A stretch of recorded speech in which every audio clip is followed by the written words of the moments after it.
todos, o si prefieren hola a todos. Veo que prefieren hola a todos. En primer lugar, deseo dar las gracias a las autoridades de la universidad por haberme invitado a dar esta conferencia. Y en segundo lugar, a cada uno de ustedes por hacerse presentes para escuchar lo que al menos es mi visión de la política económica. De hecho, hace muy poquito hice una exposición en Davos que tuvo un gran impacto a nivel internacional. Y esa charla que di en Davos tuvo una charla complementaria que di en CPAC en Washington.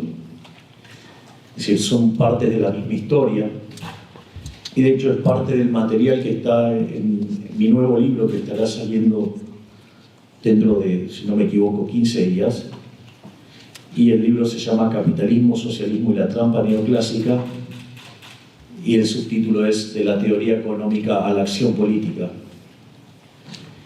Entonces, básicamente, como esto es un elemento muy importante dentro de lo que es mi marco de pensamiento y de cómo entiendo la política económica y sobre cómo accionar, les voy a contar cuál es mi apreciación sobre qué debe hacer y qué no debe hacer un gobierno para contribuir al bienestar de sus ciudadanos. Voy expoliando, digamos, cuanto más se corra el Estado, mejor. Entonces, lo importante es ir hacia el formato de la tesis central de este trabajo. Digo, ¿por qué, digamos, hablar de capitalismo, socialismo y por qué la trampa neoclásica? Es decir, ¿por qué, digamos, la teoría neoclásica, digamos, constituye una trampa? Entonces, los elementos centrales para comprender esto es, primero, una cuestión de índole empírica. Aquellos países que son más libres son 12 veces más ricos en promedio que los países que son reprimidos. Es decir, la libertad económica conduce a un mayor bienestar económico. Ahora, ese mayor bienestar económico no solo, digamos, se manifiesta en que uno tiene un PBI per cápita promedio más alto, además tiene una tasa de crecimiento más alta. También es cierto que aquellos países que son más libres tienen 25 veces menos de pobres en el formato estándar y 50 veces menos en el formato extremo. Además, la diferencia entre el decil más alto y el decil más bajo de la distribución en aquellos países que son más libres es menor. Es decir, y además la expectativa de vida es más alta. Por lo tanto, está claro que los niveles de bienestar en aquellos países donde hay más libertad económica, claramente disfrutan de un nivel de vida más alto. Ese, digamos, es uno de los elementos que uno tiene que tener dentro del radar, que tiene que ver con la cuestión de la superioridad del capitalismo sobre el socialismo / el estatismo. Digamos, esta es una discusión, digamos, terminológica no trivial, pero digamos que yo la voy a usar indistintamente, voy a usar esas palabras. Y, digamos, entonces, ese es el primer elemento, el elemento cuantitativo. De hecho, este elemento cuantitativo es tan poderoso que, de hecho, los postmarxistas, después de la caída del muro, digamos, han llevado la lucha de clases a otros terrenos, y en lo que tiene que ver con la economía, básicamente lo que hacen no es cuestionar la superioridad en términos productivos del sistema capitalista, sino que lo que hacen es cuestionar la distribución. Señalan que el sistema es injusto. Esto también es interesante como argumento y para entender qué tipo de batallas uno está dando cuando discute este tipo de cuestiones, porque en ese sentido, Hay un libro maravilloso de Israel Kirzner que se llama Capitalismo, Creatividad y Justicia Distributiva. Y una de las cosas que dice es: el sistema capitalista, sin lugar a dudas, es más productivo. Ahora, se lo cuestiona desde el socialismo porque es injusto y que ese nivel de injusticia es absolutamente intolerable y como consecuencia hay que intervenir y corregirlo. Y el argumento que hace Israel Kirzner es: si verdaderamente el sistema es injusto, no debería ser defendido. Y por más que sea más productivo, debería caer porque no es justo. Y lo que hace a lo largo de ese maravilloso libro, el cual lo recomiendo muy enfáticamente, es combinar la idea del principio de apropiación de Locke, es decir, que el que lo descubre es el dueño, se lo queda, con la idea del mercado como proceso de descubrimiento de Hayek.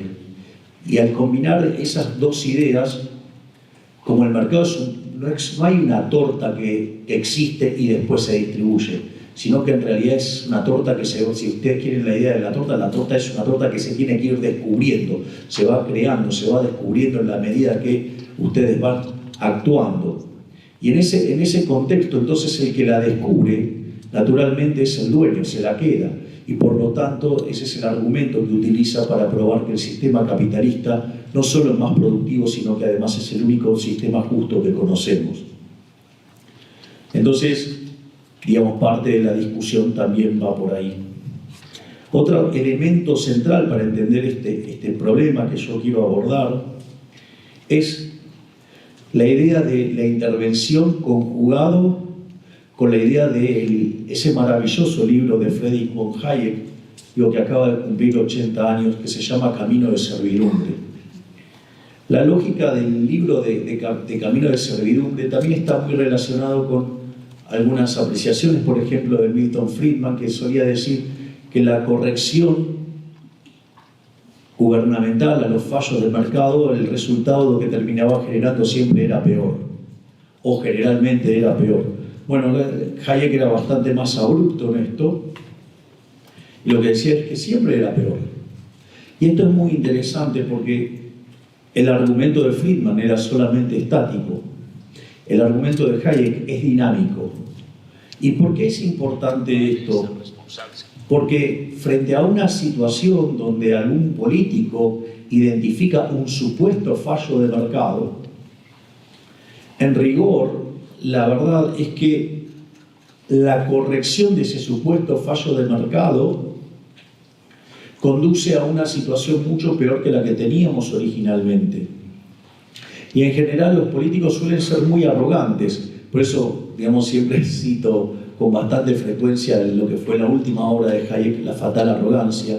Y en lugar de considerar que eso está funcionando mal como consecuencia del accionar del gobierno, lo que hacen es ir por una solución todavía muchísimo más violenta que consta en intervenir más. Y ese cúmulo de intervención lleva a que cada vez haya más presencia del Estado. Y esa mayor presencia del Estado tiene como contraparte la pérdida de la libertad. Y cuando esto entra en dinámica nos encontramos con situaciones de mayor estatismo. Es decir, le estamos abriendo las puertas al socialismo. Y el socialismo tiene distintos pelajes, no necesariamente tiene que ser la cara más absurda y cruel del socialismo, digamos, llamada comunismo, digamos, y que ha sido un fracaso en lo económico, en lo social, en lo cultural, y además asesinaron a 150 millones de seres humanos.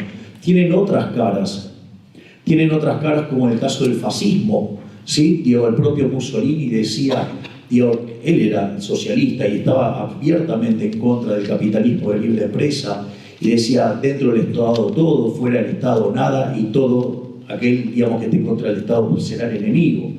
Digamos, y de hecho una de las ramificaciones del fascismo tuvo lugar muy cerca, digamos, que fue el nazismo, que es otra vertiente más del socialismo, por más que los socialistas lo nieguen, porque una de las cosas que pasa con el socialismo es que luego del desastre que causan, ellos lo que van a decir es que nunca eso fue socialismo. Entonces, y también tienen otras versiones más light, digamos, o tienen, no sé, los socialdemócratas son tan peligrosos como cualquiera de estos, o les diría que lo son más, porque en realidad bajo una determinada pátina, una determinada máscara, son los que están abriendo las puertas de la intervención y del avance del Estado sobre la libertad individual. Y acá es donde juega un rol central, básicamente, la economía neoclásica.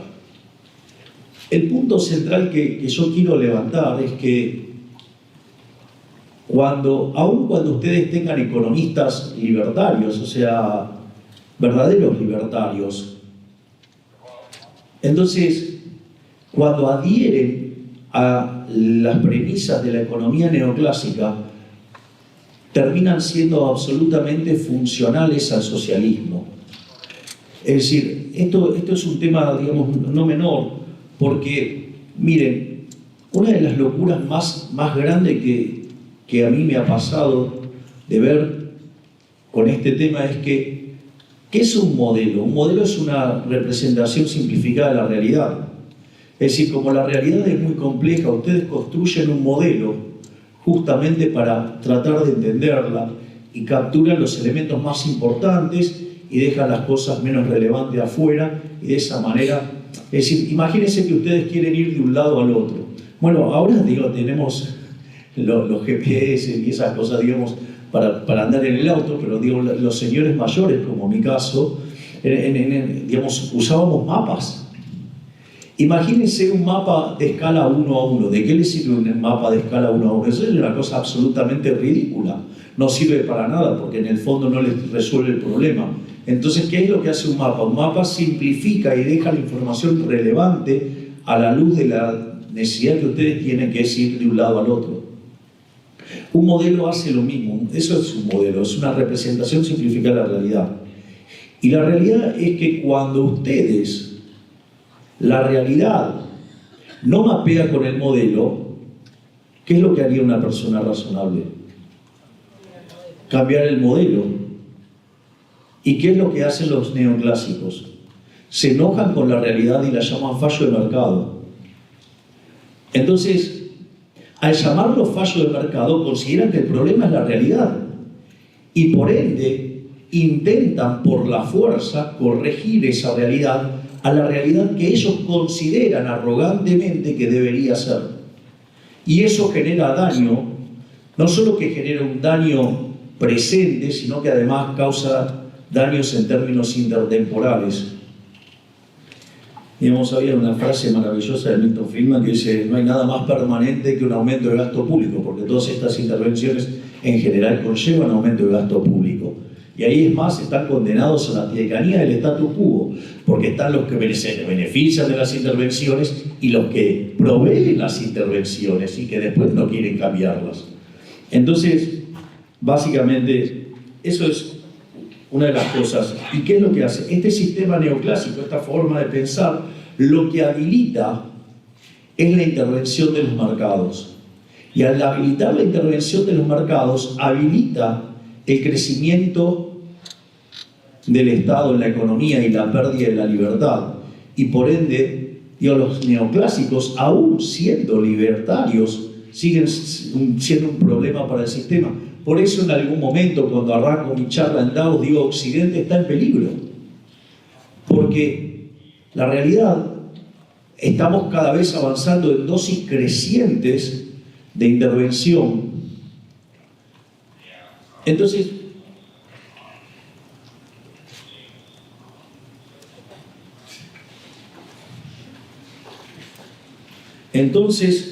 con las dosis crecientes de intervención, eso nos lleva a pérdida de la libertad, nos lleva al socialismo. En este sentido, uno podría entonces empezar a encontrarse frente a dos escuelas de pensamiento.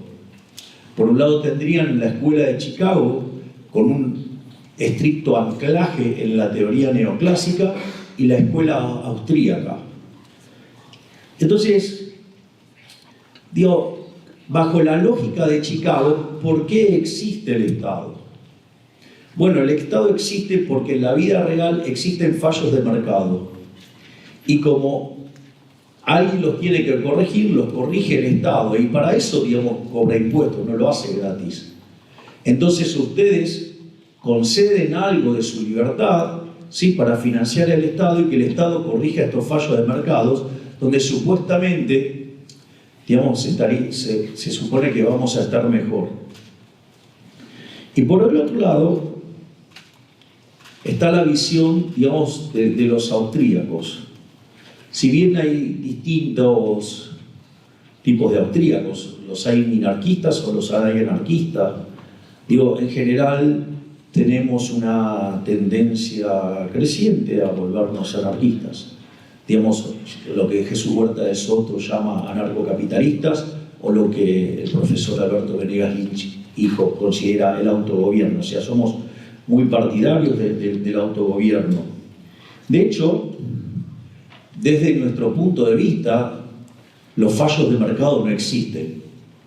Y en este sentido, una de las cosas que yo suelo decir es que si ustedes creen que hay un fallo de mercado, lo primero que deberían hacer, en lugar de decir que hay un fallo de mercado, deberían testear que no está la presencia del Estado en el medio. Porque si está el Estado en el medio, ¿por qué le vamos a echar la culpa al mercado, digamos, de una imperfección que está causando la presencia del organismo de coacción, digamos, institucionalizada, digamos, el monopolista de la violencia que es el Estado? Entonces, digo, parece, digamos, como bastante raro, digamos, echarle la culpa al mercado cuando en realidad está el Estado metido en el medio. Y en ese sentido, mi recomendación es que primero se fijen si está metido el Estado en el medio. Y si no está metido el Estado en el medio, hagan de vuelta el análisis porque está mal. Es una cosa de así como fundamentalismo del mercado. Es decir, porque lo primero que hay que entender, ¿qué es el mercado? Es decir, si ustedes creen que, digamos, o sea, el mercado es tirar un par de dibujitos, o sea, una curva de oferta y una curva de demanda, bueno, digo, si creen que ese es el mercado, digamos, eso es una linda alegoría, pero de ahí a que eso sea la definición de mercado es bastante alejada. Desde nuestra perspectiva, o al menos desde la mía, el mercado es un proceso de cooperación social donde se intercambian voluntariamente derechos de propiedad. Digo, esa es la clave. Se intercambian voluntariamente derechos de propiedad. Es decir, si yo les voy a vender mis anteojos, ¿sí?, digamos, o sea, ustedes van a recibir mis anteojos, que son mi propiedad, y ustedes a cambio me van a dar dinero. Es más, fíjense qué importante, porque esa relación entre el dinero que ustedes me dan y mis anteojos, ¿qué es lo que está fijando? ¿Cómo se llama eso? Eso se llama precio, es un registro histórico que se llama precio, que está manifestando lo que es esta transacción que nosotros estamos haciendo. Y eso, digamos, ese registro histórico que se llama precio, es un mecanismo de transmisión de información. Es decir, eso genera información para el sistema. Digo, eso hace que los agentes se coordinen. Algunos actuarán como oferentes, es decir, a ese precio algunos estarán dispuestos a ofrecer anteojos y otros estarán dispuestos a vender anteojos. Y como no necesariamente la cantidad ofrecida y la cantidad demandada van a ser iguales, es decir, uno no es que traza el dibujito y ¡pac!, y le pega en el medio, ¿sí?, o sea, justo donde se cruzan las curvas, se va a producir un ajuste. Es decir, digo, qué sé yo, hay modelos más divertidos, digamos, cómo surge todo este proceso, digamos, y modelos que lo son menos, pero lo importante es que entonces el precio es un mecanismo de transmisión de información, coordinación y ajuste.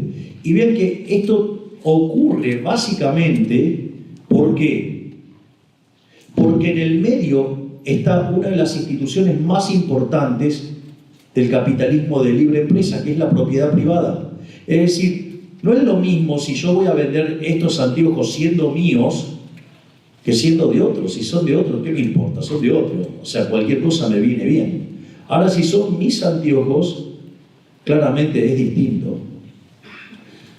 Me acuerdo que durante la campaña, cuando hacía este ejemplo, usaba un ejemplo muy divertido, que era, decía, bueno, te vendo mis anteojos y te los cobro $250.000. Entonces alguien decía, no, bueno, pero eso podría ser un disparate. Y le digo, bueno, lo que pasa es que él viene del tiempo y sabe que soy el próximo presidente de los argentinos, con lo cual ahora vale nunca otra cosa. Claramente, digamos, o sea, hay mucha gente tratando de buscar, por ejemplo, mis camperas. O sea, el otro día vino un amigo mío que es economista y además es historiador y encuentra esa campera que yo usaba durante la campaña que tenía en la parte de arriba azul. Dice, esto es algo histórico, si esto me lo llevo, esto vale un montón de guita ahora. Tiene razón. O sea, yo solamente me acoté a los anteojos porque sin las muletas oculares se me resulta bastante difícil. Es más, de hecho, días atrás he recibido la crítica muy torpe, muy rudimentaria por parte de un senador que además encima es economista. Entonces se estaba quejando porque los repelentes, digamos, o sea, de mosquitos, estaban subiendo mucho de precio. O sea, hay una epidemia de mosquitos, hay un montón de mosquitos como consecuencia de la campaña que no se llevó a cabo el año anterior. Entonces, sí, claro, hay mosquitos porque no se hizo... Cosa que pasa siempre después de los años electorales. Parece que la política, digamos, pone la atención en cualquier otro lado y en ese contexto, digamos, al otro año hay epidemia de mosquitos, el famoso dengue. Entonces, este torpe y mediocre y pésimo economista, para ser bastante educado, decía que eso es para que el presidente que cree que no existen los fallos de mercado, acá tenemos un claro fallo de mercado, y esto, digamos, o sea, como el Estado tiene más información, tiene que corregirlo el Estado. Un conjunto de estupideces verdaderamente fenomenales. Es decir, Hayek se estaba retorciendo en la tumba mientras le escuchaba a este muchacho. Digo, lo primero que habría que entender es, che, hay un elemento que hace que se dispare la demanda. Lo normal que sería que suba el precio. Sería lo bastante lógico. O sea, ¿cómo, digamos, un economista se va a quejar de que dado un stock, sí, si aumenta la demanda, el precio suba? Digo, lo primero que debería ser, che, este economista es medio raro, si no. Digo, por no decir otros adjetivos un poquito más ásperos. Ahora, no solo eso, sino que además, una cosa que uno tendría que chequear es que, si quiere decir que eso es un fallo de mercado, que me parece que eso no entra en la categoría de fallo de mercado, o sea, parece que el chico está flojo de microeconomía. Al margen de eso, si el mercado no responde rápido, tendríamos que ver si no está metido el Estado en el medio.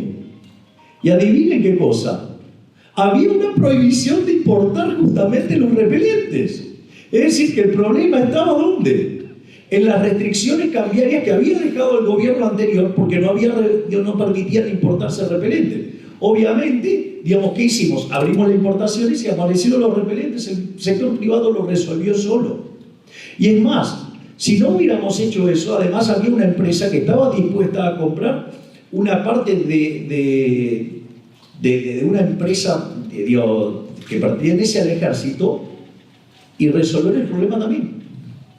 Es decir, con lo cual, digamos, claramente el mercado sí lo podía resolver. Entonces, vean que en la medida que se mete el gobierno e interfiere con impuestos o demás regulaciones, la propiedad privada, eso impacta en el precio y por ende el sistema no funciona como corresponde. Si ustedes toman el socialismo en el caso extremo, digamos, donde no hay propiedad privada, al no haber propiedad privada, ustedes no pueden hacer cálculo económico, el sistema queda a la deriva y conduce a la pobreza, a la miseria, que es básicamente la tesis central del libro Socialismo de Ludwig von Mises, quien en 1922 anticipó lo que pasaría en 1989, que es la caída del muro. Y les cuento, aplastó a los zurdos, no al lado razonable de la vida. Digamos, eso como... Vean cómo, digamos, o sea, todo el tiempo aparecen este tipo de cosas. Pero claro, es interesante porque también en todo esto entran los incentivos, porque obviamente este muchacho, digamos, defendía, digamos, que se vendieran las vacunas. Ahora, miren qué interesante, porque para que las vacunas sean efectivas, ustedes tienen que tener la segunda dosis. Si se aplican la primera hoy, la segunda se la tiene que aplicar de a 3 meses y los mosquitos para ese momento ya habrán desaparecido, porque de hecho en este momento ya está desapareciendo, ya pasó el pico. Es decir, ¿qué sentido tiene? Ninguno. Y además, no solo eso, sino que además la vacuna solamente está terminada en la fase 3. Es decir, y está entrando en fase 4, es decir, recién se está empezando a probar en humanos para ver que no tenga efectos colaterales. Pero claro, digamos, los laboratorios que tienen esas vacunas tienen mucho interés que se apliquen. Entonces ustedes tienen muchos ensobrados en los medios de comunicación y tienen cómplices en la política. ¿Acaso este chico que estaba bregando por la intervención del Estado y la provisión de vacunas tendrá algún interés? Digamos, si leemos los austríacos, ya sea Evo Bauer o leemos a Murray Newton Rothbard, puede ser que encontremos cosas interesantes. O sea, puede ser que tenga algún tipo de interés en que esto fluya como negocio. No sé, sabremos después. Digo, está claro que muchos periodistas y especialistas que hablan en los medios sí tienen intereses. Por ejemplo, hay un señor que defiende mucho esto de la vacuna y sucede que el hijo trabaja en el laboratorio que provee la vacuna. No sé, al menos sospechoso. Y, por ejemplo, hay otro que, está en otro canal de noticias y habla todo el tiempo de esto, que justamente tiene un vacunatorio de esto. Bueno, esa es la vida real. Entonces, estas son las cosas interesantes. Ahora, si entonces en este marco, en donde los neoclásicos, cuando la realidad no se mapea con el modelo, lo llaman fallo de mercado y generan intervención, y esa intervención genera mayor presencia del Estado, y eso lleva inexorablemente a un aumento de la presencia del Estado en la economía y la destruye. Tengo un ejemplo bueno de esto. ¿Saben cómo se llama? Argentina.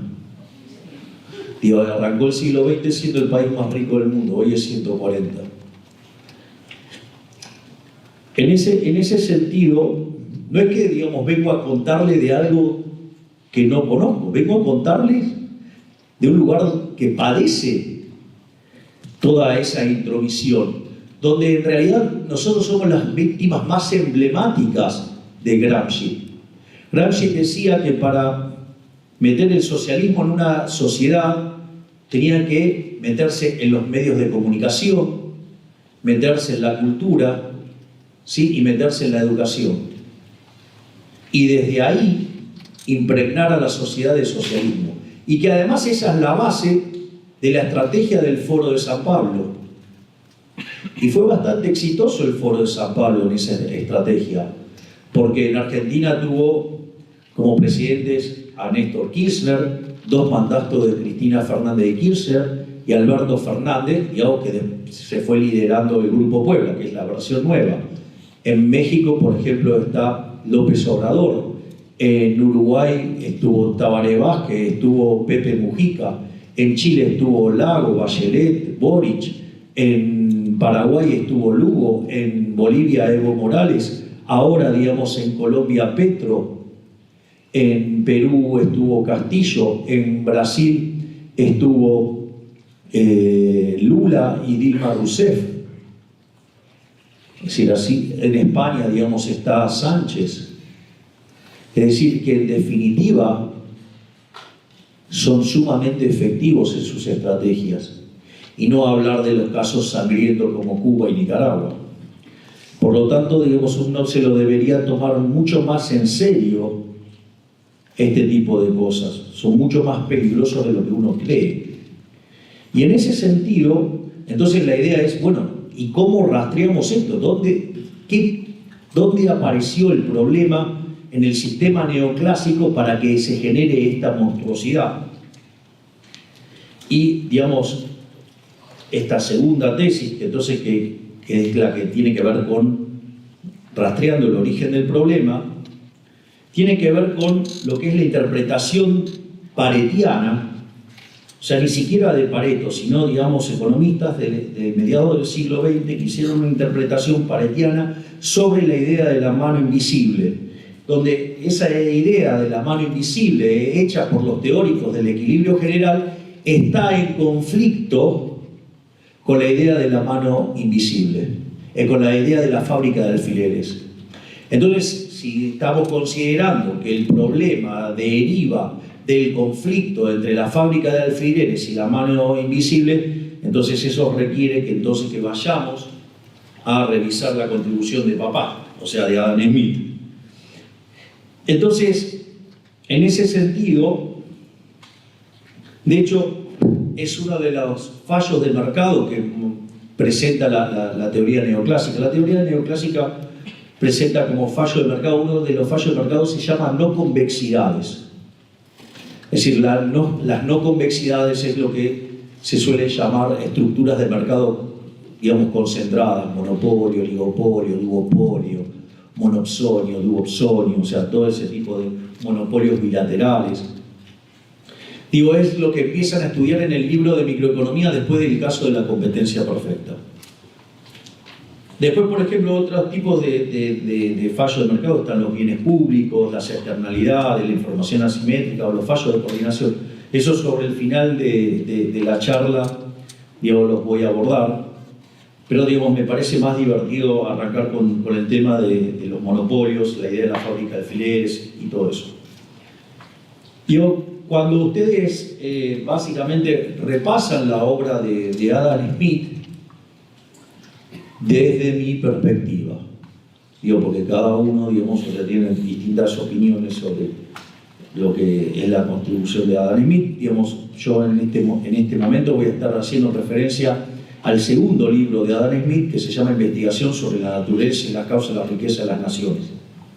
Desde mi perspectiva, ese libro es un libro que tiene las bases que nos permite entender el crecimiento económico. Es decir, básicamente Adam Smith se adelantó más de 200 años a lo que descubrimos los economistas en materia de crecimiento económico. Y en ese sentido, básicamente, lo primero que desarrolla y que es fundamental para el modelo de Adam Smith es la idea de la fábrica de alfileres. Es decir, la fábrica de alfileres ustedes lo pueden entender como un problema de división del trabajo, lo cual tiene mucho sentido. Y la fábrica de alfileres también lo pueden mirar desde un punto de vista productivo. ¿Qué era lo que decía el ejemplo de Adam Smith? Que si una persona básicamente producía una sola persona se dedicaba a producir alfileres, y aun cuando fuera muy bueno, digamos, podía producir 20 alfileres por día. Ahora, si ustedes básicamente dividían esa tarea en 15 tareas, es decir, con 15 trabajadores, si ustedes quieren, la producción per cápita saltaba a 5.000. Es decir, se aumentaba 25 veces la productividad.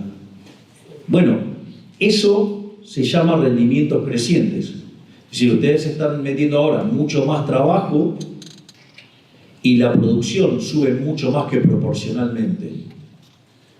Es decir, si ustedes lo quisieran representar gráficamente, eso es una función de características convexas, que no es lo mismo que un conjunto convexo, que son cosas distintas. Entonces, en ese sentido, una función convexa tiene un problema, que ustedes no la pueden maximizar salvo que se vayan al borde. Digo, ya les voy presentando los problemas que empiezan a aparecer. Pero, y obviamente, ¿hasta qué lugar van a dividir? Y van a dividir el trabajo en tanto y en cuanto tengan un mercado. Por eso también lo que ustedes tienen es que el límite, la división del trabajo es el tamaño del mercado. Y por eso es tan importante en esta lógica abrir la economía. Porque, no sé, supone el caso de Argentina. En Argentina viven casi 47 millones de habitantes.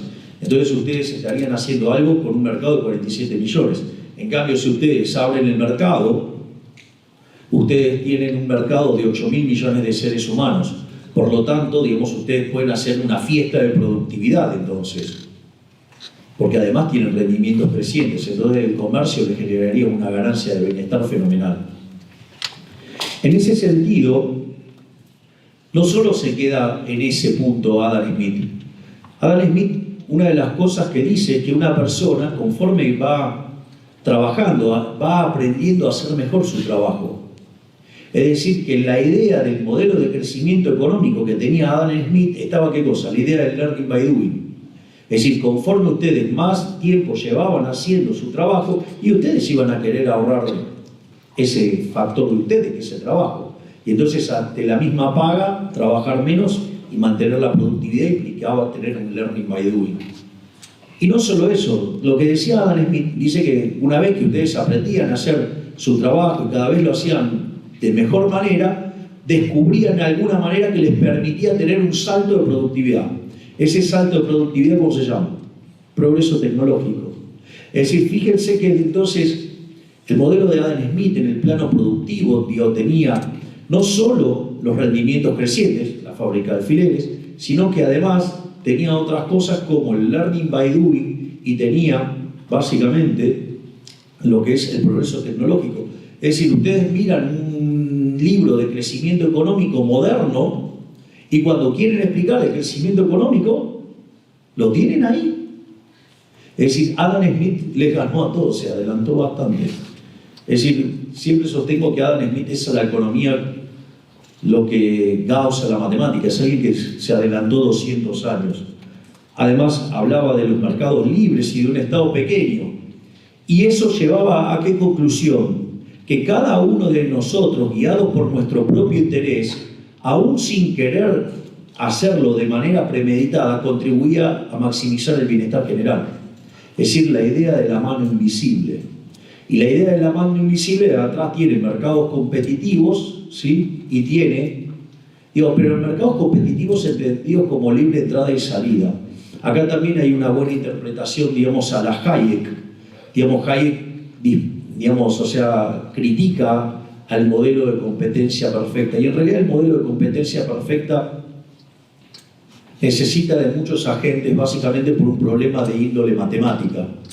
Si ustedes estudian, por ejemplo, van y repasan un libro de economía industrial y quieren ver la cantidad óptima de empresas en un mercado, ustedes tendrían que ver, digamos, fíjense que donde es el mínimo de costo medio coincide con donde pasa el costo marginal. Si justo ahí, digamos, pasa la curva de demanda, ustedes tendrían que el número de empresas en ese mercado debería estar dado por ese punto. Ahora, no necesariamente, digamos, la demanda va a cortar ahí. Es decir, entonces ustedes van a tener función y entonces cuando salen de ahí, el precio deja de estar guiado por el costo marginal, digamos, y pasa a estar más guiado por el costo medio, digamos, para cuando quieran comparar si van a agregar o no una planta más o si va a haber una firma más o no. Y eso hace que entre las distintas curvas de costos medios, ustedes, según donde calza la función de demanda, se va a determinar el número. Si la curva de costos medios de una planta está por debajo de la de dos plantas, va a haber una planta, y si no, va a haber dos. Y eso genera un triángulo que es ineficiente. O sea, hay una ineficiencia. Y esa ineficiencia se divide por el número de empresas que hay. Entonces, cuando ese número tiende a infinito, ese triángulo, que es una suma fija, ¿qué pasa? Tiende a cero. Y por lo tanto, digamos, tienden a un óptimo. O sea, con lo cual, el argumento de la competencia perfecta con n tendiendo a infinito, básicamente, también es un problema de índole matemático. Digo, si quieren ver el artículo original sobre eso, es un artículo de Don Patinkin. Pero, digamos, es algo bastante estándar en todos los libros, digamos, de economía industrial o libros de regulación económica. Obviamente que ese mundo que describió Adam Smith, digamos, prontamente fue refutado ¿por quién? Por Malthus, y quien desarrolla la ley de hierro de los salarios, pero la ley de hierro de los salarios tenía como contraparte ¿qué cosa? Una estructura productiva distinta.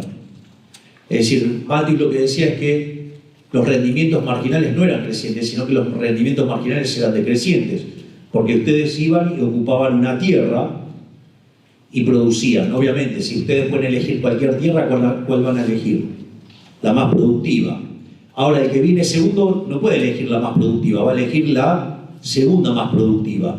Entonces, aun cuando los dos trabajaran igual, la productividad del segundo era menor, es decir, la productividad marginal era decreciente. La realidad es que si ustedes miraran la evidencia empírica entre el año 0 y el año 1800 de la era cristiana, ¿saben qué? Malthus tenía razón. El problema es que a partir de ese momento, digamos, el mundo cambió sustancialmente. Y fíjense que esto es lo que en crecimiento económico se llama el palo de hockey. Ustedes lo pueden ver en los estudios de Angus Madison. Si ustedes se fijan entre el año 0 y el año 2000, ustedes tienen que entre el año 0 y el año 1800 el producto per cápita solo subió 40%. Todo concentrado en el siglo XVI, es decir, después del descubrimiento de América. Con lo cual la tasa de crecimiento anual compuesto del producto per cápita era 0,02%. Es decir, ustedes para duplicar el PBI necesitaban 3.500 años. Ahora, ¿qué es lo que pasó en los 200 años restantes? El PBI per cápita se multiplicó por 9,8 veces. Es decir, tuvimos una explosión de riqueza nunca vista.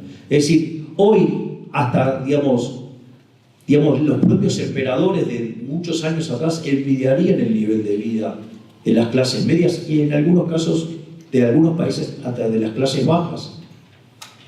Entonces, en ese sentido, y ustedes tienen que en esos 200 años la población se multiplicó por 7 u 8 veces. Es decir que cuando ustedes miran la realidad hay rendimientos crecientes, es decir, el que la vio verdaderamente fue Adam Smith, porque fue el que vio lo que venía para adelante. Obviamente, digamos, en la línea de Malthus, digamos, escribieron Ricardo, John Stuart Mill, Marx. Es más, cuando aparecen los neoclásicos, cuando aparece, digamos, la teoría subjetiva del valor, con Menger, Gibbons y Walras, tampoco se alejaron de la idea de los rendimientos marginales decrecientes. Pero sucede que, entrado el siglo XX, se empiezan a dar cuenta que había algo que se llamaba crecimiento económico, es decir, estaba empezando a haber crecimiento económico. Es decir, durante el siglo XIX se produce una fuerte aceleración de la tasa de crecimiento. De hecho, de 0,02 salta a 0,66. Una parte es explicado por las mejoras en las condiciones de vida y otra por la mayor productividad. Entonces empiezan a darse cuenta que había otra cosa y que la teoría económica no lo podía explicar como en su formato. Y ahí es donde aparecen las contribuciones de Alfred Marshall y Alvin Young, que empiezan a discutir el tema de cómo generar crecimiento en ese formato neoclásico en el que trabajaban, con una función de producción que tenía el formato que había propuesto Malthus. Entonces, en ese sentido, por ejemplo, van a encontrar una frase célebre de Marshall respecto al capital humano. O sea, ya la idea de capital humano la presenta Marshall a inicios del siglo XX y básicamente con eso es lo que trata, digamos, de explicar, por ejemplo, cómo darle crecimiento económico. Y otra parte que también discutían era el hecho de generar externalidades agregadas para que haya rendimientos crecientes. Que dicho sea de paso, estos elementos fueron levantados a mediados de la década del 80 por Paul Romer, digamos, uno de los impulsores de la teoría del crecimiento endógeno, o sea, la teoría moderna del crecimiento económico, digamos, que en 1983 fue tutoriado en su tesis por Robert Lucas Jr., es decir, alguien que, digo, justamente hizo contribuciones maravillosas en la teoría del crecimiento económico. Entonces, digo, ya había ya esta discusión, como tenía que ver con la presencia de monopolios en paralelo, en la micro, por ejemplo, Joan Robinson, ¿qué hace? Desarrolla la teoría del monopolio. En paralelo también aparece Chamberlain, lo que a mí me parece mucho más interesante todavía como enfoque, que hablaba de la competencia monopolística. Es decir, había todo un clima de la época que estaban viendo cómo estos problemas de estructuras de mercado tenían como contraparte rendimientos crecientes y se generaba crecimiento económico. Es decir, el mundo estaba discutiendo eso en las 2 primeras décadas del siglo XX. Pero bueno, digamos, como todas las cosas buenas, en un momento se termina. Básicamente llega la Gran Depresión, y cuando aparece la Gran Depresión, todo, a ver, hasta la llegada de la Gran Depresión, ustedes tienen que lo que hoy conocemos como macroeconomía estaba dominada por lo que se llamaban los enfoques el enfoque vixeliano. Básicamente ustedes tenían un modelo de características intertemporales donde la interacción entre el ahorro y la inversión determinaba la tasa de interés, que no es ni más ni menos que el precio relativo de los bienes presentes respecto a los bienes futuros. A ver, vamos a ponerlo en estos términos. Si la tasa de interés significa el precio relativo de los bienes presentes respecto a los bienes futuros y sube, significa que los bienes presentes están más caros que los bienes futuros. Si están más caros los bienes presentes que los bienes futuros, a mí me conviene sustituir bienes presentes en favor de bienes futuros. Por eso ustedes van a ver que cuando la tasa de interés sube, el ahorro sube. O, puesto en otros términos, cuando la tasa de interés baja, la inversión aumenta. ¿Por qué? Porque quiere decir que los precios futuros son más altos que los presentes y a mí me conviene vender en el futuro más que ahora. Por eso las empresas, ¿qué hacen? Pasan producción del presente al futuro vía inversión. Y en paralelo, en el mercado de dinero se determinaba que el nivel de precios, es decir, la relación entre oferta y demanda determina el nivel de precios. En ese contexto, digo, ustedes tienen 3 escuelas, tienen la escuela sueca, digamos que son los herederos directos de Wicksell, tienen la escuela de Cambridge, Inglaterra, que donde, por ejemplo, ustedes van a encontrar ahí el case del Tratado del Dinero. Es decir, el case con el cual discute Hayek. Y en paralelo van a tener a la escuela austríaca. En realidad la escuela que dominaba la escena en ese momento era la escuela austríaca. Y la realidad es que cuando ustedes leen la historia monetaria de los Estados Unidos de Friedman y Schwartz en el capítulo 7, o si quieren ir por la cosa más simplificada, leen The Great Contraction, ¿sí? Que es la extracción de ese capítulo. Friedman y Schwartz a George Harrison le dan la paliza del siglo, pero yo no voy a estar justificando lo que hizo George Harrison, pero la realidad es que lo que hizo fue seguir la recomendación que le dijeron. O sea, le dijeron, bueno, deja que el sistema limpie solo, pero se olvidó que habían creado un monstruo que era el sistema de encaje fraccionario. O sea, entonces el modelo no cambiaba con la vida real, digamos. O sea, por eso Mises, Hayek, más tarde Rothbard, iba a hacer tanto énfasis en lo que, digamos, aquí se conoce como banca Simons, o, digamos, el sistema de 100% de encaje para los depósitos a la vista y un mercado, digamos, para lo que tiene que ver a tasa de interés. En ese sentido, bueno, después de eso aparece un ser siniestro, nefasto, digo, de Cambridge, Inglaterra, digo, que se llama John Maynard Keynes, y lo que hizo fue tomar todo ese sistema como consecuencia de un error, digo, de un tipo que aplicó el modelo incorrecto, y que rompió todo. Es decir, agarró todo el marco analítico que existía y lo rompió todo. Si ustedes lo miran, esto está en un libro mío que se llama Desenmascarando la mentira keynesiana. Si ustedes lo miran desde una perspectiva matemática, de hecho Keynes era matemático, es brillante lo que hizo. Es decir, agarró el modelo dominante de la época y lo rompió todo, pero no le dejó un hueso sano. Fue una cosa, pero es increíble cuando ustedes lo miran, la sistematicidad para romper el modelo. Ejemplo, yo dije, en el mercado de bienes ustedes en la interacción de ahorro e inversión determinan la tasa de interés, que se llama tasa de interés vexeliana, en realidad es una tasa de interés real, que es un mecanismo de coordinación intertemporal. O sea, era un modelo de características intertemporales, incluía el presente y el futuro. Bueno, en realidad, digamos, eso lo rompe todo Keynes.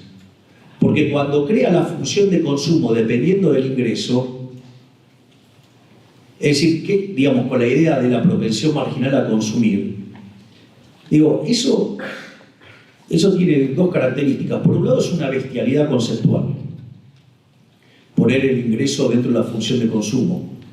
Si ustedes van y estudian microeconomía, claro, cuando estudian la teoría del consumidor, ustedes van a tener que la función de demanda depende de los precios y del ingreso. Pero eso es ¿por qué? Porque están mirando, ¿qué cosa?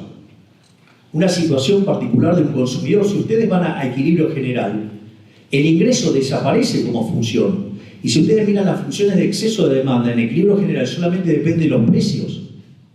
Porque ¿cómo van a estar determinados sus ingresos? Y van a estar determinados por el ocio que venden en el mercado de trabajo, con lo cual es una cantidad que está vinculada al mercado de trabajo, y el salario, y a su vez la participación que tengan en los beneficios de las empresas, que van a estar determinados por la producción y los precios de cada uno de estos bienes. Y esas decisiones, entonces solamente con que entren todos los precios alcanza y sobra. Es decir, es redundante poner el ingreso, no tendría por qué estar. Pero claro, Keynes era matemático, no era economista, y lo único que había estudiado de economía era un curso en Cambridge con Marshall de un semestre, o sea, justamente con el campeón del equilibrio parcial. Y él tomó un problema de equilibrio parcial y lo extendió a equilibrio general. Claro, eso no era trivial, porque eso daba lugar a una monstruosidad llamada multiplicador. El multiplicador, digo, para un político es maravilloso.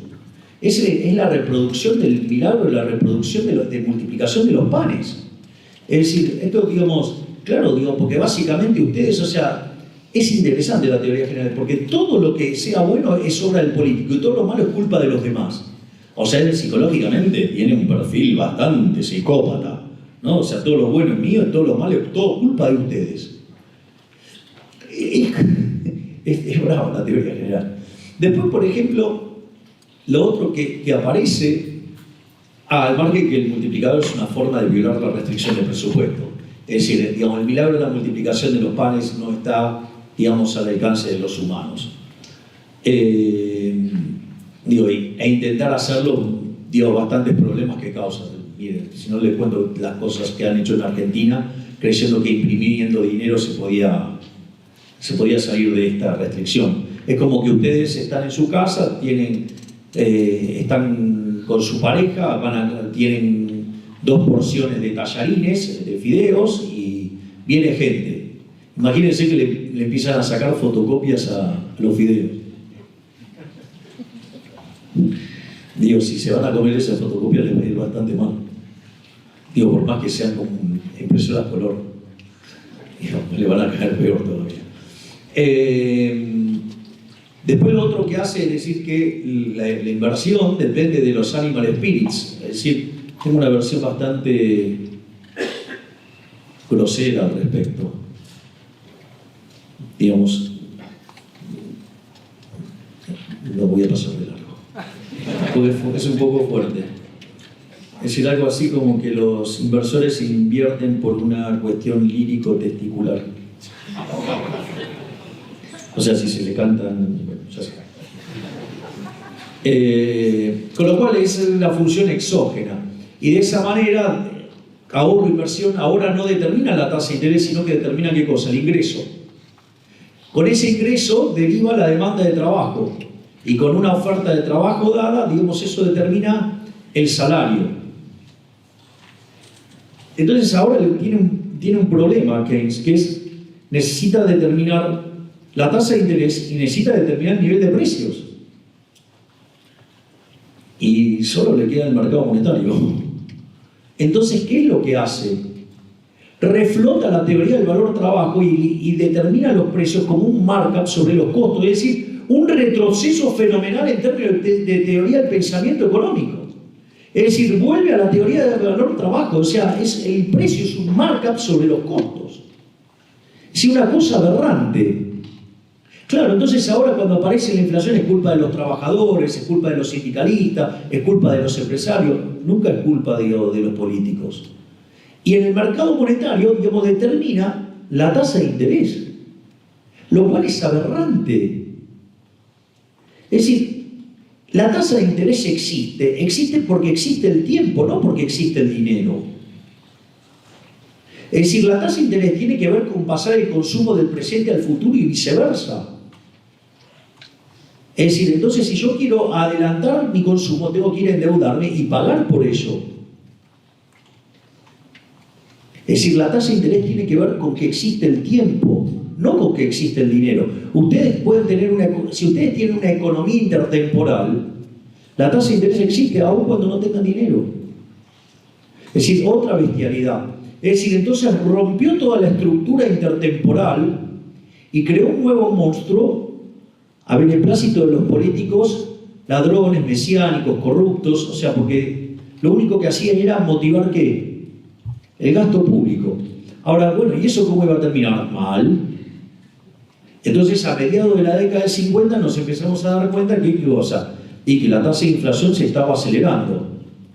Y ahí aparecen, desde la academia, aparecen dos respuestas frente a las aberraciones keynesianas.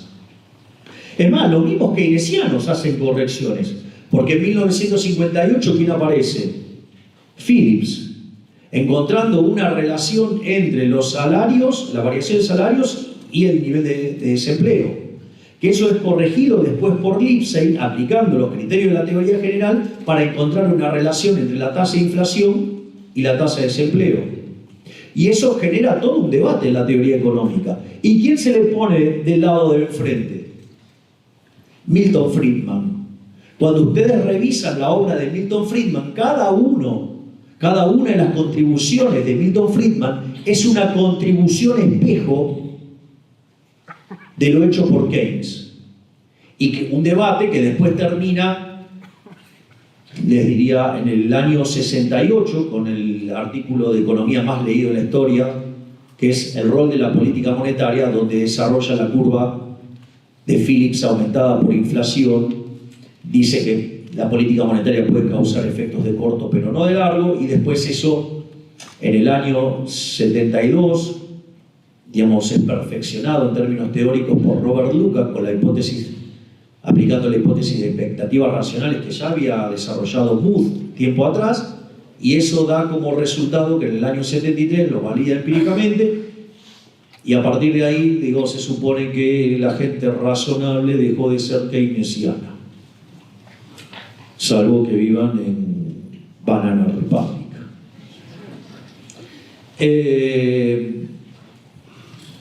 Los lugares donde viven, los que dicen que la inflación es multicausal, puja distributiva, todas esas bestias, bueno, ese zoológico, lo tengo bastante cerca ya. De hecho, vivo en ese. No comparto esas preferencias, pero esa es una de las respuestas. Pero la otra respuesta, ¿qué fue? Aparecieron los teóricos del equilibrio general. Entonces dijeron, bueno, vamos a hacer economía en serio, vamos a ir a mirar, digamos, la cosa como corresponde. Entonces, cuando empiezan a mirar la cosa como corresponde, ahí se encuentran con dos herencias, digamos, o sea, está la herencia de Balrach y está la herencia de Pareto. La herencia de Balrach era estudiar el equilibrio, es decir, si existe, si es único, si es estable. Es decir, entonces, por ejemplo, ustedes construyendo, hacen todo un planteo topológico. Digo, ¿para qué? Para que ustedes puedan aplicar. Lo bueno es que para esta época aparecen los teoremas de punto fijo de Brouwer en el 56 y el de Caputani en el 57. Y eso provee una herramienta muy poderosa que, si ustedes están dentro de un conjunto, digamos, que es convexo, que además es cerrado, si la función que ustedes desarrollan es continua, entonces tienen una aplicación de una función de f de x, en algún lugar va a ser igual a x.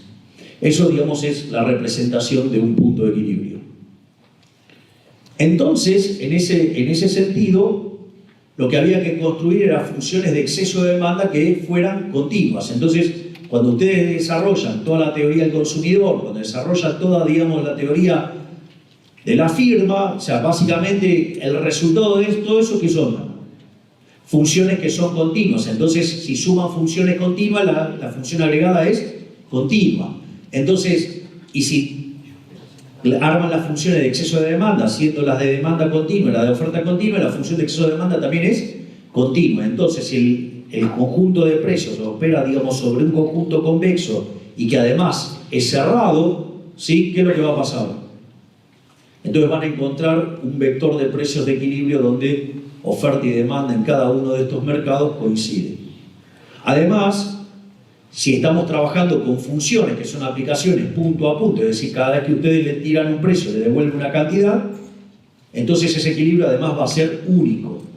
Y si los efectos directos superan a los efectos cruzados, lo cual, digamos, es bastante razonable, el precio del té en el mercado del té pega más fuerte que lo que pega en el mercado del café, por más que sean sustitutos. Por lo tanto, en ese caso de cumplirse eso, digamos, la diagonal principal domina a todos los componentes restantes de la matriz y por ende, no solo que el equilibrio existe, es único y es estable. Hasta ahí todavía no hay problema. Hasta ahí, digamos, todavía no hay ningún problema con la fábrica de alfileres. El problema es cuando metemos la idea de ¿qué? De la idea de la mano invisible en línea con el óptimo de Pareto. Porque ahora le vamos a querer dar al equilibrio, además, una propiedad normativa y que es eficiente. Y ahí es donde viene el problema. ¿Por qué viene el problema? Porque está claro que ustedes están maximizando funciones de utilidad sujeto a la restricción presupuestaria. Hasta ahí no hay problema. Ahora, ¿qué pasa cuando ustedes quieren maximizar beneficios si la función de producción tiene el formato de la fábrica de alfileres? Eso no le, digamos, puede tener una función continua, pero ¿qué característica tiene? No es un máximo, es un mínimo. Y si ustedes quieren escaparse de esa situación, se tienen que ir a una solución de borde. Pero si se van a una solución de borde, tienen otro problema, porque entonces quedaría una sola empresa. Y eso también ocurrió, se llamó socialismo o comunismo y eso también fue un fracaso, por lo tanto no parece que eso sea una solución. Entonces, a partir de ahora, ¿ustedes qué tienen? Tienen un problema entre la fábrica de alfileres y la mano invisible. Entonces, sacrificaron la fábrica de alfileres, se quedaron con la idea de la mano invisible, entonces se tomaron funciones de producción con rendimientos constantes o a escala o con rendimientos marginales decrecientes. Eso da funciones de oferta que maximizan el beneficio, funciones de demanda que maximizan la función de utilidad, y ese equilibrio que ahora que existe, que es único y que es estable, además es óptimo de Pareto. Pero al haber abrazado eso y quedarnos con las funciones de producción, ya sea con rendimientos constantes a escalas o con rendimientos marginales decrecientes, tiene una consecuencia letal en términos de que no podemos explicar el crecimiento económico. Es decir, la presencia de rendimientos constantes a escala no nos permite explicar el crecimiento económico. Y como no nos permite explicar el crecimiento económico, ahora estamos en un problema grave. Porque si hay algo que caracterizaron los últimos 250 años de la historia de la humanidad, ¿qué es? Un fuerte crecimiento económico. Por lo tanto, tenemos una teoría económica que no sirve para nada. Porque en realidad, digamos, arrancamos queriendo explicar el crecimiento económico y sucede que caminamos 250 años y estábamos en los mismos lugares donde arrancamos entonces. Entonces, ¿qué es lo que hace la teoría del crecimiento económico? Le pone parches. Entonces le crea el progreso tecnológico de manera exógena. O, de manera muy inteligente, cuando Solow y Swan desarrollan el modelo del 56 y Solow lo testean en el año 57 y solamente puede explicar el 15% del crecimiento económico, ¿qué es lo que le dice George Stigler desde Chicago? Le dice, no, el problema es que vos no contemplás el capital humano. Y ahí aparecen dos líneas de investigación también, porque aparece la línea micro, que es Gary Becker, y la línea macro la desarrolla Hirofumi Usawa, donde básicamente lo que detecta Hirofumi Usawa es que el modelo de solo colapsa porque la tasa de crecimiento de la población está determinada de manera exógena. Entonces crea un mecanismo por el cual emparcha eso para meter el capital humano, que también lo mete a dedo, y consecuentemente se puede corregir eso y se puede generar el crecimiento económico. Es decir, que en el fondo los economistas andamos dando vueltas por la vida con todos modelos emparchados porque no queremos arreglar el problema de fondo, que es el problema, digamos, de cómo lidiamos con los rendimientos crecientes. Y ya, digamos, entrando sobre el final, digamos, de esta presentación, vean que esto es muy interesante porque, según la teoría económica, ¿no?, digamos, neoclásica, los monopolios son malos. Es decir, los rendimientos crecientes son malos. Y nosotros acabamos de describir la explosión fenomenal de riqueza de los últimos 250 años. De hecho, hubo que cambiar la definición de pobreza extrema, porque si lo seguíamos haciendo con $1 diario, de 95% de pobres en formato extremo en el año 1800, hoy tendríamos menos de 5. Entonces la pregunta es, ¿cómo puede ser que la teoría económica dice que los rendimientos crecientes son malos, es decir, que los monopolios son malos, y los rendimientos crecientes generaron una explosión de riqueza tan grande en la historia de la humanidad? Entonces la pregunta es, ¿nos enojamos con la realidad o nos enojamos con los modelos? ¿Qué hicieron los neoclásicos? Se enojaron con la realidad y salieron a regular monopolios. ¿Cuál sería la conclusión directa de regular un monopolio a la luz de esto? Que van a estar matando los rendimientos crecientes. Y si matan los rendimientos crecientes, van a estar matando el crecimiento económico. Pregunta, ¿cuál es la zona del mundo más regulada de todas? Europa. Consecuentemente, es la zona con menos crecimiento económico. Es decir, están tan abocados por regular, que obviamente le matan a las empresas que los rendimientos crecientes. Y al matarle los rendimientos crecientes, también generan ¿qué cosa? No crecimiento, es decir, terminan matando el crecimiento económico. Ese, digamos, es una de las cosas. Ahora, digo, ¿este es el único efecto ridículo que genera la intervención? Hay otro que también es muy divertido, que es el caso de los bienes públicos.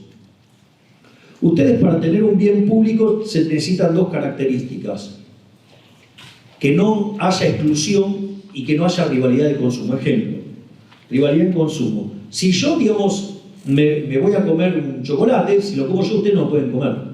O sea, ¿qué quiere decir ahí? Que hay rivalidad en consumo. Lo consume uno o lo consume el otro, pero no pueden consumir los dos a la vez. Y el otro es el problema de la exclusión. Si en este momento, digamos, alguien en la sala quisiera iluminar una parte y excluir a los otros, sería bastante complicado, salvo que sea por bloques, ¿no? Pero, digamos, o sea, yo quisiera excluir a alguien de este segmento, a alguien de este o a alguien de este, sería imposible, si no los puedo excluir. Digamos, hay un bien que constituye estas características de consumo no rival y de exclusión imposible, que es el caso emblemático del libro de texto de bienes públicos, que es el caso de los faros. Es decir, un faro, digamos, tiene esas características. O sea, si yo pongo un faro acá y los empiezo a iluminar, si ellos consumen esa luz, ustedes también la pueden consumir. Es decir, no hay exclusión. Es decir, que lo consuma a ellos no quiere decir que ustedes no lo puedan consumir. Y es más, el que provee la luz tampoco lo puede excluir. No es que les da a ellos y a ellos no. No tiene forma de excluirlos. Por lo tanto, está claro que estamos frente a un caso de bien público. Ahí, digamos, o sea, se justificaría la presencia de un bien público.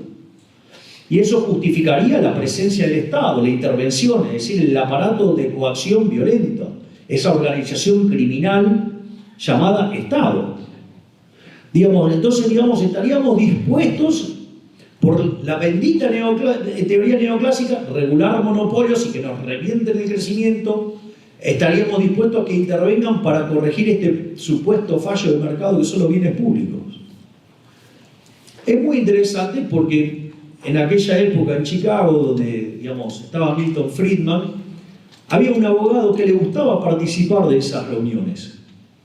Ese abogado que daba clases en la Escuela de Leyes de Chicago se llamaba, que en paz descanse, Ronald Coase.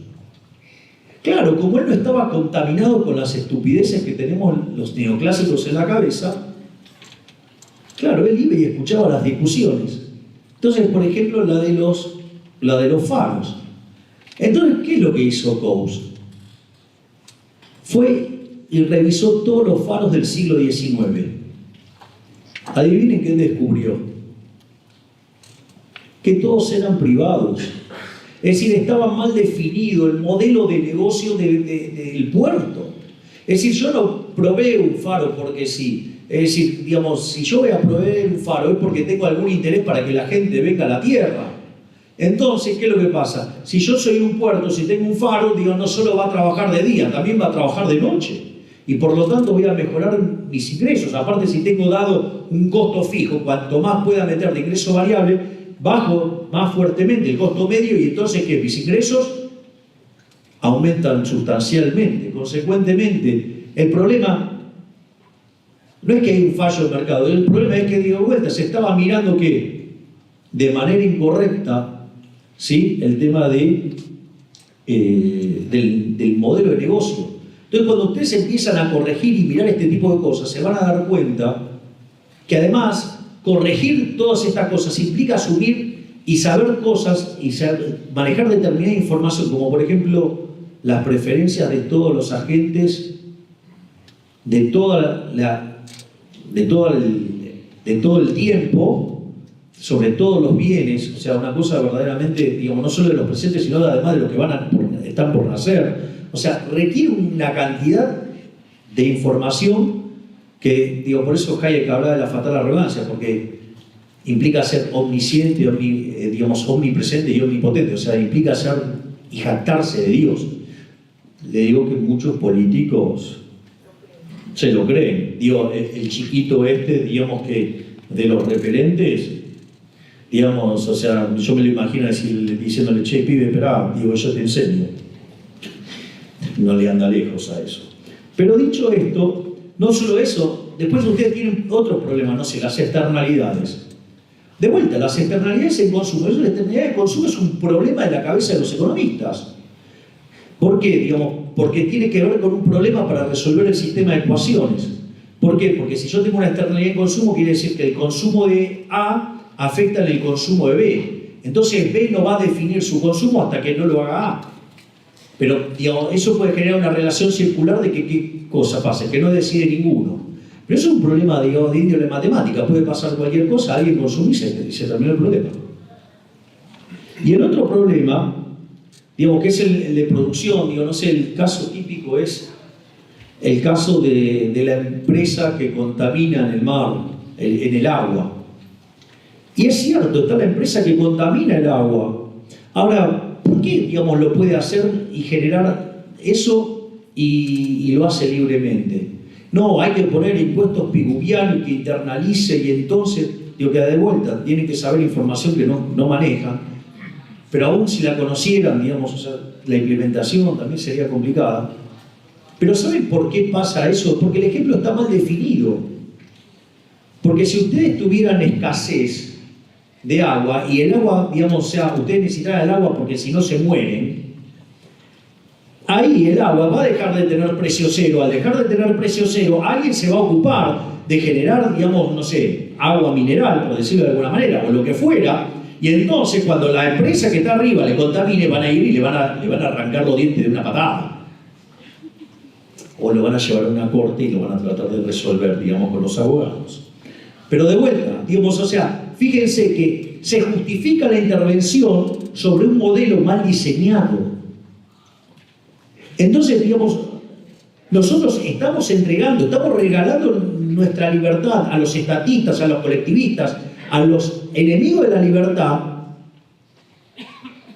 ya sea o por problemas de diseño matemático o por modelos mal definidos. Digo, yo no entregaría mi libertad bajo ningún punto de vista, pero menos por estas dos estupideces. Digamos, obviamente, digo, podemos seguir con los problemas de información asimétrica, digamos, conocen el modelo de Stiglitz a la perfección. Digo, a ver, si ustedes estuvieran obligando al... el modelo, lo voy a contar porque digo, no tengo por qué asumir que lo saben. El modelo de Stiglitz, ¿qué dice? Que un banco, en la medida que, digamos, o sea, va prestando a una tasa más alta, gana plata, pero no linealmente, sino que cada vez menos que proporcionalmente, porque conforme va cobrando más tasa, va tomando más riesgo. Y entonces ahí se le empiezan a caer los créditos. Entonces, mientras que le suben los ingresos por el efecto de la tasa de interés, cuando se le van cayendo los créditos, eso le compensa. Entonces, el beneficio sube conforme sube la tasa de interés, pero menos que proporcionalmente, encuentra un máximo y a partir de ahí empieza a caer. Es decir, que bajo ningún punto de vista un banco tiene incentivo a dar préstamos por encima de esa tasa en la cual se maximizan los beneficios. ¿Hasta ahí vamos? Y si ustedes, digamos, la tasa de interés fuera más alta, el proceso de selección adversa que le atrae a todos los deudores malos, ¿qué hace? Le genera una quiebra. Eso en una situación donde por algún momento hay una explosión de demanda de crédito, puede darse una situación donde el equilibrio de mercado implique una tasa de interés por encima de ese nivel. Pero los bancos, ¿qué van a hacer? No van a proveer ese nivel de crédito. O sea, van a proveer hasta la tasa de interés donde maximizan los beneficios. Entonces, ¿qué es lo que hace? Como es una tasa debajo del equilibrio, genera un exceso de demanda. Eso genera un exceso de oferta en el mercado de bienes, genera una caída del PBI, cae la demanda de trabajo, genera un exceso de oferta de trabajo y por ende genera o desempleo, ¿sí? O caída de salarios o alguna combinación de eso. Entonces, ¿qué es lo que sugiere el genio de Stiglitz? Es, bueno, dale rosca a la política monetaria, cambia la situación y se acabó. Bueno, parece bastante fácil la solución. ¿Cuál es el problema? El problema es, yo les hago una pregunta. Si yo obligara a los bancos a prestar el dinero, ¿cómo lo tomarían? Mal. ¿Por qué? Porque es una expropiación, o sea, no están pudiendo ustedes disponer libremente de su propiedad. De hecho, ¿qué es lo que va a hacer? ¿Le va a generar qué cosa? Les va a generar un daño patrimonial, les va a destruir riqueza, ¿sí o no? Bueno, el señor Stiglitz lo propone corregir con política monetaria. Ahora, cuando ustedes lo corrigen con política monetaria, ¿cuál es la consecuencia? Que van a estar generando inflación. Es decir, el dinero va a perder poder. O sea, el poder adquisitivo del dinero se va a degradar. Y consecuentemente, la expropiación está ocurriendo vía la degradación del poder adquisitivo del dinero. Y además, eso, digamos, afecta al funcionamiento del precio, afecta a la coordinación y por ende termina generando daños intertemporales muchísimo más fuertes a que dejar que el mercado, digamos, haga el learning by doing y lo vaya corrigiendo solo. Es decir, aún este caso, digamos, que le sirvió el Premio Nobel de Economía, digamos, es una aberración, digamos, entendido en un contexto intertemporal, dándole un rol central a los derechos de propiedad. Ustedes se dan cuenta que entregarle, en este caso, al Banco Central el control de la propiedad vía la política monetaria es un espanto. Bueno, y después están los fallos de coordinación, que también es otra aberración, ¿no? Los fallos de coordinación, en el fondo, no es ni más ni menos que una aplicación, digamos, de algún sentido, de lo que es el dilema de los prisioneros. Ahora, el dilema de los prisioneros asume, digamos, que los individuos no pueden interactuar entre ellos. O sea, si pudieran interactuar entre ellos, claramente no habría dilema de los prisioneros. Está claro eso, ¿no?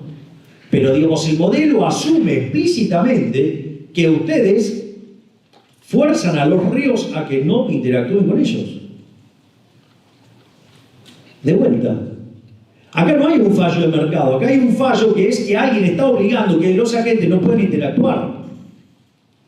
Es decir, acá el problema es que aparece el ente represor, el organismo criminal llamado Estado, que no nos deja interactuar. Entonces, no es que se produce un fallo de mercado, en realidad el problema es que está el Estado ahí en el medio. Entonces, ahora supongamos que no está el Estado y los agentes no se conocen. Bueno, aprenderán. Es decir, la pregunta es, ¿cómo alguien va a ser tan fatalmente arrogante, alguien va a ser tan soberbio, creer que va a poder desde la Torre del Marfil saber mucho mejor que los tipos que están ahí en la trinchera y que le va la vida en eso? Entonces, ¿qué es lo que quiero decir con todo esto? Que los neoclásicos, y que es lo que acabo de probar, al haberse enamorado tanto del modelo de equilibrio general, si ustedes quieren llamarlo Arrow-Debré, o si quieren ser más precisos, llamarlo Mackenzie-Arrow-Debré, o si todavía quieren ser más exquisitos y lo quieren llamar Wald-Mackenzie-Arrow-Debré, nos hemos enamorado de ese modelo, y cuando la realidad no mapea con ese modelo, lo llamamos fallo del mercado. Y eso habilita la intervención, y esa intervención habilita la presencia del Estado. Y como el resultado de eso es peor, entonces motivamos mayores intervenciones. Y ahí entramos en el camino de la servidumbre que nos pone de cara al socialismo. ¿Quieren un buen ejemplo? Argentina. Es decir, si no hubiera sido por la administración desastrosa de los últimos 20 años, olvídense de la posibilidad de tener un presidente que sea un liberal libertario. Por eso es que cuando, digamos, tengo el tema de la herencia, no me quejo. Si yo sabía que la única forma en que nosotros podíamos entrar era una triple carambola, ¿sí? Y con todo podrido. Bueno, se dio la triple carambola, todo podrido.